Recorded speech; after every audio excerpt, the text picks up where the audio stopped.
आपके सवाल जो हैं मैं दर्शकों को बताना चाहता हूँ, क्योंकि जब मैं आपका रिसर्च कर रहा था मुझे लगा कि ये सवाल जो हैं ये बड़े बुनियादी और ज़रूरी हैं कि एयरलाइंस में जो लोग जाते हैं, सफ़र करते हैं, उनके साथ व्यवहार कैसा होता है, ख़राब होता है।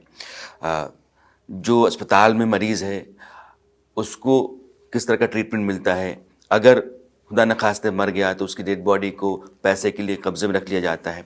इस तरह के सवाल कैसे तैयार करते हैं? देखिए, जब हम रोज़मर्रा ज़िंदगी में रहते हैं और लोगों के बीच में रहते हैं, तो हम लोगों की भावनाएँ समझते हैं। लोग समझते हैं कि किस तरीके से लोगों को किन कठिनाइयों का, कई बार किन दुर्गम परिस्थितियों में उनको झेलना पड़ता है। और एक कहावत है अंग्रेज़ी की कि truth is stranger then fiction, यानी कि सच जो है वो कल्पना से भी ज़्यादा चकित करता है। ये बात सच है। मैं एक दिन प्लेन में बैठा था और मैंने इस बात का मुझे आभास हुआ कि जो हमारे पैसेंजर्स हैं उनको भी बहुत सारी दिक्कतों का सामना करना पड़ता है। ना तो उनके पास जानकारी होती है कि उनके राइट्स क्या हैं, ना उनके पास जानकारी होती है कि उनको क्या करना है। उसमें क्योंकि बहुत बड़ा परिवर्तन आया है हमारे इंफ्रास्ट्रक्चर के अंदर, और ये बात सही है कि अब हवाई चप्पल वाले भी हवाई जहाज़ की सवारी कर रहे हैं।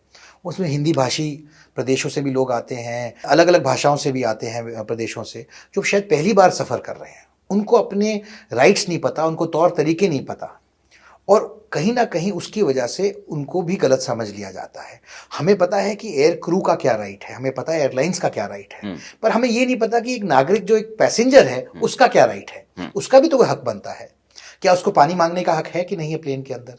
क्या क्या चीज़ है उसके लिए जो गलत है? तो उनको सही जानकारी देना, उनको बताना, उनके प्रति संवेदनशील होना, ये भी एयरलाइंस का काम है। तो ये एक विषय था। एक दूसरा विषय था जो डेड बॉडीज़ का।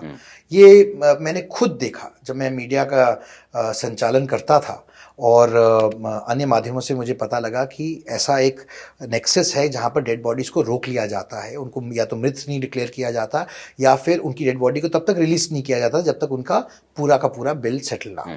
आप खुद सोचिए, एक परिवार जिनका कोई एक परिजन खो गया, भगवान को प्यारा हो गया, उन पर क्या बीत रही होगी उस वक्त। ऊपर से पैसे का संकट। तो इस ऐसी परिस्थिति में हमारे को अमानव, मतलब इनह्यूमन बिहेवियर, व्यवहार नहीं करना चाहिए लोगों के साथ। हमारे को संवेदनशील होना चाहिए लोगों के प्रति। और ऐसा पाया कि खासकर कि प्राइवेट हॉस्पिटल्स में ये कुरीति थी कि वो जब तक पूरा पैसा ना मिले वो डेड बॉडी को रिलीज नहीं करते हैं। तो मैंने ये बात लोगों के हिसाब से, लोगों के बिहाफ पर पार्लियामेंट में उठाने का काम किया।